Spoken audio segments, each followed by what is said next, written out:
दुनिया देखती रह गई। भारत ने काबुल में खेला ऐसा दांव, चीन पाकिस्तान के उड़े होश। जब दुनिया ने मुंह फेरा, भारत बना अफगानिस्तान की उम्मीद। काबुल में फिर लहराएगा तिरंगा। भारत की धरती से तालिबान ने मिलाया भारत से हाथ। दिल्ली में अफगान मंत्री ने कर डाली डील। जब अगस्त 2021 में अमेरिकी सेना अफगानिस्तान से बाहर निकली तो दुनिया भर के एक्सपर्ट्स ने एक ही बात कही थी, गेम ओवर। उन्होंने मान लिया था कि अफगानिस्तान अब हमेशा के लिए पाकिस्तान की रणनीतिक गहराई और चीन के लालच का शिकार बन जाएगा।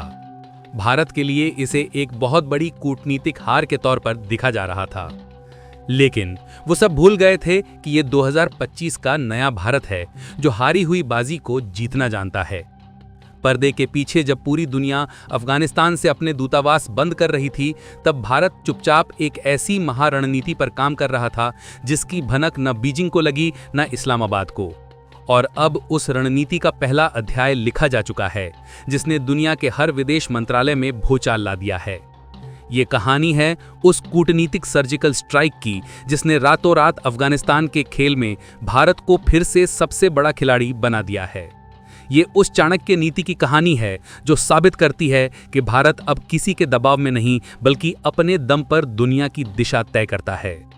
हम आपको बताएंगे इस धमाकेदार खबर की पूरी कहानी, तो बने रहिएगा वीडियो पर और इस संबंध में आपके जो भी विचार हों कमेंट में लिखकर जरूर बताइएगा। गोली बारूद से नहीं, दवा, क्रिकेट और किताबों से जीतेगा अफगानिस्तान, भारत, जयशंकर का चाणक्य प्लान। सीमा पार से आने वाले खतरों पर भारत का सीधा संदेश, काबुल से दोस्ती, दुश्मनों की बेचैनी बढ़ी। तो चलिए उस दिन की बात करते हैं जिसने दक्षिण एशिया के सारे समीकरण बदल दिए। नई दिल्ली में अफगानिस्तान के विदेश मंत्री आमिर खान मुत्तकी और भारत के विदेश मंत्री एस जयशंकर की मुलाकात हुई। ये कोई आम बैठक नहीं थी, ये एक ऐलान था, एक ऐसा ऐलान जिसने पाकिस्तान के उन सपनों को चकनाचूर कर दिया जो उसने अमेरिकी सेना के जाने के बाद देखे थे। इस बैठक में भारत ने घोषणा की कि वो काबुल में अपने टेक्निकल मिशन को अपग्रेड करके एक पूर्ण भारतीय दूतावास एम्बेसी ऑफ इंडिया का दर्जा दे रहा है। अब आप कहेंगे कि इसमें क्या बड़ी बात है? ये सिर्फ एक ऑफिस का नाम बदलना नहीं है, ये एक भू राजनीतिक भूकंप है।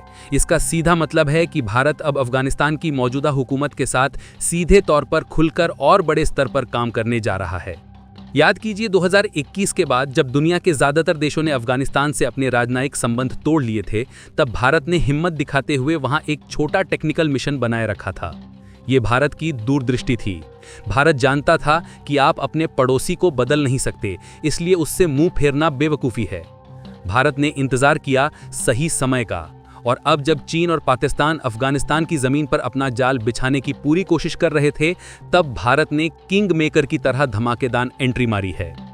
विदेश मंत्री जयशंकर के शब्द सिर्फ शब्द नहीं थे, वो नए भारत की नई विदेश नीति का घोषणा पत्र थे। उन्होंने साफ कहा, भारत अफगानिस्तान की संप्रभुता, अखंडता और स्वतंत्रता के लिए पूरी तरह से प्रतिबद्ध है। ये संदेश सिर्फ काबुल के लिए नहीं था, बल्कि उन पड़ोसियों के लिए भी था जो अफगानिस्तान को अपनी कठपुतली समझते हैं। अब सवाल उठता है कि भारत ने ये कदम क्यों उठाया, और वो भी ऐसे समय में जब दुनिया की कई बड़ी ताकतें अभी भी रोको और देखो की नीति अपना रही हैं। इसका जवाब भारत की हजारों साल पुरानी चाणक्य नीति में छिपा है, जो कहती है कि दुश्मन का दुश्मन दोस्त होता है और एक पड़ोसी को कभी भी दुश्मन के हाथ में नहीं जाने देना चाहिए। पहला और सबसे बड़ा कारण, राष्ट्रीय सुरक्षा। भारत जानता है कि एक अस्थिर और दुश्मन के प्रभाव वाला अफगानिस्तान उसकी सुरक्षा के लिए सबसे बड़ा खतरा है। दशकों तक पाकिस्तान ने अफगानिस्तान की जमीन का इस्तेमाल भारत के खिलाफ अस्थिरता फैलाने वाली ताकतों को पनाह देने और ट्रेनिंग देने के लिए किया है। अगर भारत अफगानिस्तान से मुंह मोड़ लेता तो ये पाकिस्तान और उसकी एजेंसियों के लिए एक खुला मैदान बन जाता। काबुल में बैठकर सीधे वहां की सरकार से बात करके भारत ये सुनिश्चित कर रहा है कि अफगान धरती का इस्तेमाल भारत विरोधी गतिविधियों के लिए ना हो। जयशंकर ने अपनी बातचीत में अप्रैल 2021 के पहलगाम हमले का जिक्र किया और उसके बाद काबुल से मिली सहानुभूति की सराहना की। ये एक सीधा और साफ संदेश था, हमारी सुरक्षा चिंताओं का सम्मान करना होगा और हम सीमा पार से आने वाले खतरों से निपटने के लिए मिलकर काम करने को तैयार हैं। ये पाकिस्तान के मुंह पर एक कूटनीतिक तमाचा है, क्योंकि अब भारत अपनी सुरक्षा की बात करने के लिए इस्लामाबाद के भरोसे नहीं बैठेगा, वो सीधे काबुल से बात करेगा। दूसरा बड़ा कारण, चीन के ड्रैगन को रोकना। अफगानिस्तान सिर्फ एक जमीन का टुकड़ा नहीं है, ये खरबों डॉलर के खजाने पर बैठा है। यहाँ लिथियम, रेयर अर्थ मिनरल्स, तांबा और सोने का अकूत भंडार है। चीन की नज़र इसी खजाने पर है। वो अपनी बेल्ट एंड रोड इनिशिएटिव के जरिए अफगानिस्तान को एक और आर्थिक गुलाम बनाना चाहता था, ठीक वैसे ही जैसे उसने पाकिस्तान और श्रीलंका के साथ किया। लेकिन भारत के इस कदम ने चीन का खेल बिगाड़ दिया है। बैठक में अफगान विदेश मंत्री ने खुद भारतीय कंपनियों को अफगानिस्तान में खनन के अवसरों का पता लगाने के लिए आमंत्रित किया। ये एक बहुत बड़ा संकेत है। अफगानिस्तान भी समझता है कि चीन की दोस्ती एक कर्ज का जाल है, जबकि भारत की दोस्ती एक सच्ची साझेदारी है। काबुल में भारतीय दूतावास की मौजूदगी का मतलब है कि अब भारतीय कंपनियां वहां सुरक्षित महसूस करेंगी और चीन को खुली छूट नहीं मिलेगी। लेकिन भारत की रणनीति सिर्फ चीन और पाकिस्तान को रोकने तक सीमित नहीं है। भारत की असली ताकत उसकी हार्ड पावर नहीं बल्कि उसकी सॉफ्ट पावर है, और जयशंकर ने इसी ब्रह्मास्त्र का इस्तेमाल किया। उन्होंने गोलियों, टैंकों या लड़ाकू विमानों की बात नहीं की। उन्होंने वो दांव चले जो सीधे अफगानिस्तान के आम लोगों के दिल में उतर गए, और यही वो चीज़ है जिसका मुकाबला ना चीन के पैसे से हो सकता है, ना पाकिस्तान की साजिशों से। एक स्वास्थ्य का संजीवनी मंत्र। जयशंकर ने घोषणा की कि वो अफगानिस्तान में 6 नए स्वास्थ्य प्रोजेक्ट शुरू करेंगे। 20 एम्बुलेंस का तोहफा दिया जाएगा, जिनमें से 5 तो उन्होंने प्रतीकात्मक रूप से वहीं सौंप दी। अफगान अस्पतालों को आधुनिक MRI और CT स्कैन मशीनें दी जाएंगी। बच्चों के टीकाकरण और कैंसर की दवाइयां पहुंचाई जाएंगी।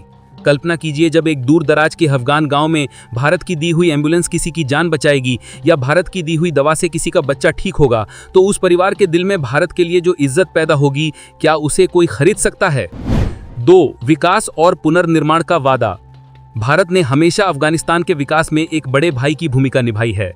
वहां की संसद से लेकर सलमा डैम तक हर जगह भारत की दोस्ती के निशान हैं। भारत ने कहा है कि वो इन पुराने प्रोजेक्ट्स की मरम्मत और रखरखाव में मदद करेगा और अधूरे पड़े प्रोजेक्ट्स को पूरा करेगा। इसके अलावा हाल ही में आए भूकंप के बाद तबाह हुए घरों के पुनर्निर्माण में भी भारत मदद करेगा। भारत ने एक बार फिर साबित किया कि वो सिर्फ एक मित्र नहीं बल्कि एक फर्स्ट रिस्पॉन्डर है, जो जरूरत के समय सबसे पहले पहुंचता है। 3. शिक्षा और युवा शक्ति में निवेश। भारत जानता है कि अफगानिस्तान का भविष्य उसके युवा हैं, इसीलिए भारतीय विश्वविद्यालयों में अफगान छात्रों के लिए और ज़्यादा अवसर पैदा करने की घोषणा की गई। जब अफगानिस्तान का एक युवा भारत में पढ़ेगा, यहाँ की संस्कृति देखेगा, तो वो वापस जाकर भारत का एक अनौपचारिक राजदूत बन जाएगा। ये एक ऐसा निवेश है जो आने वाली पीढ़ियों तक दोनों देशों के रिश्तों को मजबूत करेगा। 4. Cricket diplomacy. राशिद खान, मोहम्मद नबी, इन नामों को आज कौन नहीं जानता। अफगानिस्तान की क्रिकेट प्रतिभा को निखारने में भारत का बहुत बड़ा हाथ रहा है। जयशंकर ने अफगान क्रिकेट को और ज़्यादा समर्थन देने का वादा किया। क्रिकेट सिर्फ एक खेल नहीं है, ये दोनों देशों के लोगों को जोड़ने वाला एक भावनात्मक धागा है। जब एक अफगान खिलाड़ी IPL में चौके लगाता है तो पूरा भारत जश्न मनाता है। ये वो रिश्ता है जिसे कोई कूटनीति नहीं तोड़ सकती। यह है भारत की सॉफ्ट पावर की सर्जिकल स्ट्राइक। जब चीन वहां सड़कें और बंदरगाह बनाकर कर्ज का जाल बिछा रहा है, तब भारत वहां के लोगों के दिलों में घर बना रहा है। इस पूरी तस्वीर का एक और अहम पहलू है व्यापार और कलेक्टिविटी। भारत और अफगानिस्तान के बीच व्यापार बढ़ाने पर सहमति बनी और काबुल नई दिल्ली के बीच अतिरिक्त उड़ानों के शुरू होने का स्वागत किया गया। ये सिर्फ व्यापार नहीं, ये पाकिस्तान को बाईपास करने की एक बड़ी रणनीति का हिस्सा है। भारत ईरान के चाबहार बंदरगाह के जरिए अफगानिस्तान और उससे आगे मध्य एशिया तक एक नया व्यापारिक मार्ग बनाने की कोशिश कर रहा है। ये मार्ग पाकिस्तान के CPEC और गवादर बंदरगाह को सीधी चुनौती देगा। एक मजबूत और व्यापारिक रूप से जुड़ा हुआ अफगानिस्तान भारत को मध्य एशिया का गेटवे प्रदान करेगा, जिससे पाकिस्तान का भौगोलिक महत्व अपने आप कम हो जाएगा। एक और बहुत ही संवेदनशील मुद्दे पर भारत ने अपना मानवीय चेहरा दिखाया। वो है जबरन वापस भेजे जा रहे अफगान शरणार्थियों का मुद्दा। भारत ने उनकी दुर्दशा पर गहरी चिंता जताई और कहा कि वो उनके लिए घर बनाने और उनका जीवन फिर से बसाने में मदद करेगा।